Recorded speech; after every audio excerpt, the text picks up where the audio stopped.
નમસ્કાર, star India TV ન્યૂઝમાં આપનું હાર્દિક સ્વાગત છે। આપ જોઈ રહ્યા છો સ્ટાર ઇન્ડિયા ટીવી ન્યૂઝ, સત્યની વાતે સત્યની સાથે। તારીખ 2/7/2025ના રોજ ભરૂચના બાબા સાહેબ આંબેડકર ભવન ખાતે પેન્શનર મંડળની વાર્ષિક સાધારણ સભા યોજાઈ। વાર્ષિક સાધારણ સભામાં ડિજિટલ અરેસ્ટ જેવા સાયબર ગુના અંગે સભાસદોએ વિસ્તૃત માહિતી અપાઈ।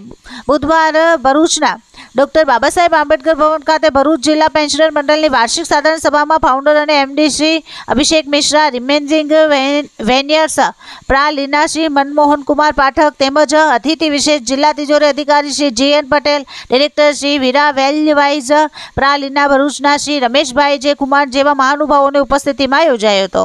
આ પ્રસંગે મંડળના પ્રમુખ શ્રી પીપી અહીરે મહેમાનોનું શાબ્દિક સ્વાગત કરી કાર્યક્રમની રૂપરેખા આપી હતી।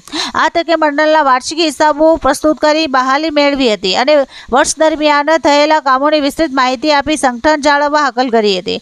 આ તકે ઇન્સ્પેક્ટર મલકેશ ગોહિલે સાયબર ગુના અંગે પણ વિસ્તૃત માહિતી આપી હતી। જિલ્લા પેન્શનર મંડળની વાર્ષિક સાધારણ સભામાં પ્રમુખશ્રી, ઉપપ્રમુખશ્રી, તમામ કારોબારી સભ્યશ્રીઓ, મહેમાનશ્રીઓ અને વાર્ષિક સાધારણ સભામાં તમામ પેન્શનરો ઉપસ્થિત રહ્યા હતા। Star India TV news Bharuch reporter Rakesh Pathak, જિલ્લા ભરૂચ।